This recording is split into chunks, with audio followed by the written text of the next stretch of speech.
গল্পের নাম জামিরুল ভাঙা স্বপ্নের চা কাপ। বিকেলের স্নিগ্ধ ক্লান্ত বাতাসে আমি হোস্টেলের পাশের চায়ের দোকানটিতে বসলাম। চারপাশ সাধারণ ছিল, কিন্তু আল্লাহ জানতেন এই বিকেলটা আমার হৃদয়ে এক অন্যরকম বিষাদের গল্প লিখে যাবে। চা হাতে নিতেই পাশে চোখ পড়ল। এক তরুণ বসে আছে, তার মুখ জুড়ে এক অদ্ভুত নীরবতা। তার গভীর চোখের কোণে যেন অব্যক্ত লুকানো এক কষ্টের ছাপ। আমি আলতো করে বললাম, ভাই, কিছু কি হয়েছে? আপনি কি ঠিক আছেন? সে এক ফ্যাকাশে করুণ হাসি দিয়ে নিঃশব্দে বলল, ভাই জানেন, ভেতরটা খুব এলোমেলো। আমি আস্তে জিজ্ঞেস করলাম, এত কিসের কষ্ট ভাই?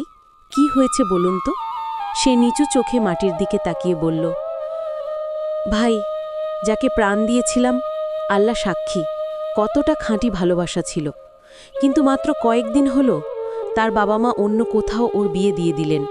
আমি শুধু চেয়ে দেখলাম, কিছুই করতে পারলাম না।